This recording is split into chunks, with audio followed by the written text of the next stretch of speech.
Bismillahirrahmanirrahim. Dans cette nouvelle série de vidéos, on va s'intéresser au contrôle vibratoire des machines tournantes.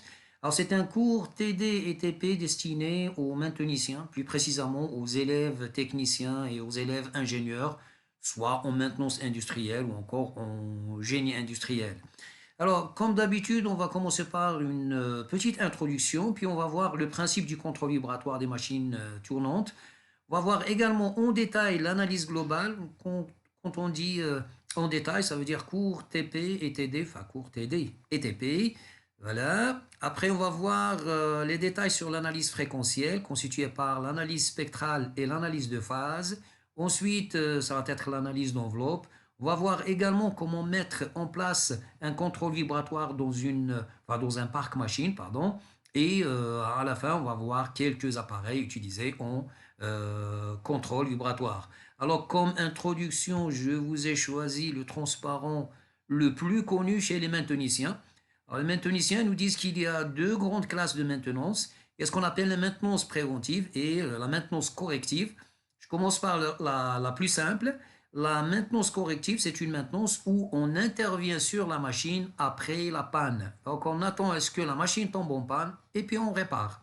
Alors qu'il y a de l'autre côté, la maintenance préventive, ça veut dire qu'on va intervenir sur la machine avant la panne.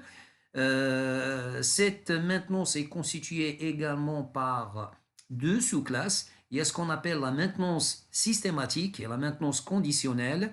La maintenance systématique, on intervient sur la machine à intervalles réguliers de façon systématique.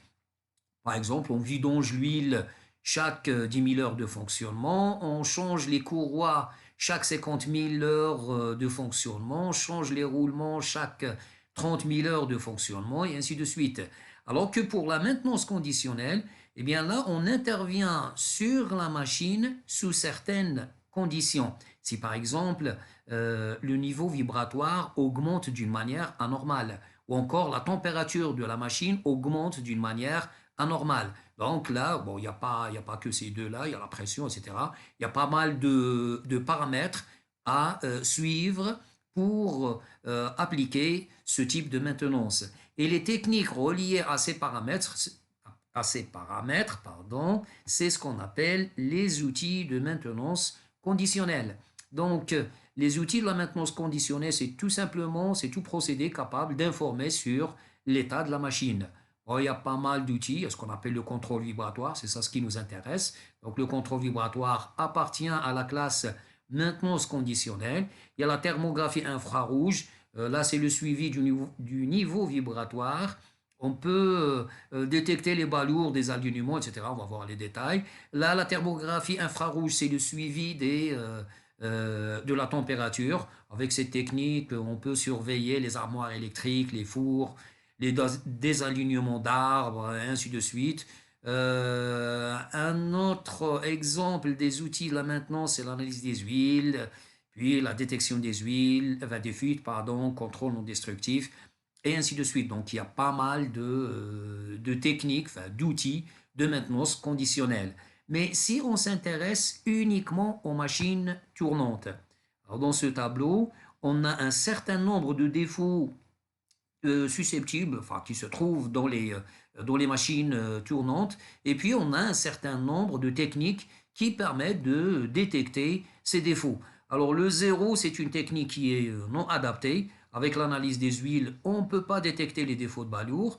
Le 1, c'est une technique qui est moyennement adaptée. Avec les techniques d'acoustique, on peut voir d'une manière moyenne les défauts de roulement. Et puis il y a le 2, c'est une technique qui est très bien adaptée. Avec l'analyse vibratoire, on peut détecter avec une très grande certitude le défaut de balourd. Donc si vous jetez un coup d'œil sur l'ensemble du tableau, on voit très bien que l'analyse vibratoire contient beaucoup de 2. Bon, ça veut dire que c'est une technique qui est très bien adaptée au contrôle des défauts qui se trouvent dans les machines tournantes. Encore une fois, j'insiste, là, c'est des défauts qui se trouvent dans les machines tournantes. On s'intéresse uniquement aux machines tournantes. On voit donc des 2 à peu près partout. Bah, c'est une technique qui est très bien adaptée, d'accord, mais elle n'est pas, je dirais, universelle. On voit très bien qu'on a des 1, des 0, etc. Donc c'est la meilleure technique. C'est la meilleure technique pour le contrôle des défauts des machines tournantes, mais elle n'est pas efficace à 100% pour tous les défauts. Donc, on a plutôt une complémentarité entre les différentes techniques. Mais la meilleure, c'est vrai, c'est l'analyse vibratoire. C'est-à-dire, si on vous demande d'appliquer une première technique de maintenance conditionnelle, pensez à l'analyse vibratoire. Donc, cette analyse-là, l'analyse vibratoire, peut détecter tous les défauts qui génèrent des vibrations. Alors, les défauts qui génèrent des vibrations sont vraiment très, très nombreux. Pour les machines mécaniques, le balourd, des alignements, fixations, jeux, bon, il y a pas mal de frottements, etc. Tous ces défauts-là génèrent des vibrations. Et du moment où ça génère des vibrations, eh bien, on peut les voir, on peut les détecter par analyse vibratoire. Même chose pour les machines alternatives, les engrenages, les défauts d'engrainement, les défauts qui se trouvent dans les roulements, dans les courroies, etc. Ça génère des vibrations et donc peuvent être détectés, ces défauts peuvent être détectés par analyse vibratoire. Les machines électriques, la même chose, machines hydrauliques, etc. Donc il y a un très grand nombre de défauts qui génèrent des vibrations et donc peuvent être détectés par analyse vibratoire. Le principe est extrêmement simple. Il consiste à placer le capteur au voisinage de l'organe à contrôler. On va mesurer le signal, donc bon,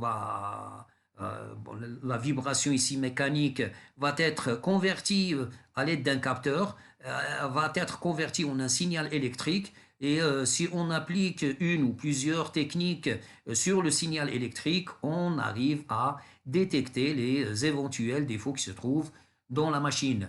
Alors là, la mesure du signal vibratoire, je l'ai déjà dit, elle se fait à l'aide d'un petit capteur. C'est un appareil qui permet de convertir, de traduire les vibrations en mécanique en un signal électrique et le visualiser sur un écran. Dans la pratique, il y a trois types de capteurs. Il y a des capteurs qui permettent de mesurer un déplacement, c'est ce qu'on appelle les proximètres. Il y a des capteurs qui permettent de mesurer la vitesse de vibration, c'est ce qu'on appelle les vélocimètres. Et puis, il y a des capteurs qui permettent de mesurer l'accélération, c'est ce qu'on appelle les accéléromètres. Alors, si on compare la sensibilité des proximètres, vélocimètres et accéléromètres, voilà ce qu'on va trouver. Donc, on voit bien que les proximètres donnent naissance à des signaux électriques qui ont une grande amplitude relativement, bien sûr, au vélocimètre ou encore à l'accéléromètre. Mais les grandes amplitudes sont en basse fréquence. En moyenne fréquence, la sensibilité est plutôt donnée au vélocimètre. C'est le vélocimètre qui nous donne des grandes amplitudes du signal électrique. Et puis en haute fréquence, c'est l'accéléromètre qui l'emporte. Donc, si vous voulez faire je dirais un contrôle idéal, bah, utilisez les proximètres pour le contrôle des défauts qui se manifestent en basse fréquence, tels que le balourd, les jeux, les frottements, etc. Ils se manifestent ici, ils donnent naissance à des pics dans cette zone-là. Eh bien, il faut utiliser un proximètre pour les voir. Utiliser un vélocimètre pour les défauts qui se trouvent ici, qui donnent naissance à des signaux en moyenne fréquence, tels que les défauts d'engrainement, les défauts générés par les moteurs électriques, etc. On va voir bien sûr les détails. Eh bien, pour ces défauts, ce type de défauts, il est préférable d'utiliser un vélocimètre. Et puis pour les défauts qui se manifestent en haute fréquence, tels que les roulements, on utilise un accéléromètre. Mais dans la pratique, on fait jamais ça. On fait jamais, on n'utilise jamais trois capteurs. On utilise un seul capteur, toujours ou presque. Alors le capteur choisi, c'est l'accéléromètre. On vient de voir qu'il donne de très bons résultats en haute fréquence. Bon, en moyenne fréquence, vous voyez très bien qu'il n'y a pas une très grande différence entre l'accéléromètre et le vélocimètre. Et en basse fréquence, c'est vrai, l'amplitude ici, c'est la plus basse relativement au vélocimètre ou encore au proximètre, mais vous allez voir en TP que les signaux là, ils sont, enfin, comment il s'appelle, l'amplitude signal sur bruit est vraiment très très grande. Il n'y a aucun problème de voir les signaux générés par les défauts qui se manifestent en basse fréquence, tels que le balourd, le jeu, etc. Donc, on utilise généralement un accéléro, on utilise généralement, pardon, les accéléromètres pour le contrôle vibratoire des machines tournantes. Alors, une fois on a notre signal électrique généré par notre capteur, on va appliquer une ou plusieurs contrôles à ce signal. Enfin, les analyses sont très nombreuses. Il y a ce qu'on appelle l'analyse globale, il y a l'analyse fréquentielle constituée par une analyse spectrale et une analyse de phase. Il y a l'analyse d'enveloppe, pardon, l'analyse cepstrale, l'analyse temps fréquence, l'analyse synchrone et j'en passe. Comme tout à l'heure, du moment où on a plusieurs techniques qui visent la même chose, enfin toutes ces techniques visent la détection des défauts. Eh bien, ça veut dire qu'il n'y a pas de technique universelle. Ça veut dire qu'il y a une complémentarité entre les différentes techniques. Alors, dans le cadre de ce cours, on va se limiter uniquement à l'analyse globale, l'analyse fréquentielle, c'est-à-dire analyse spectrale plus analyse de phase, et l'analyse d'enveloppe. Et vous allez voir à la fin que, à l'aide de ces deux techniques, voilà, et surtout celle-là, eh bien, on arrive à détecter vraiment la plupart des défauts.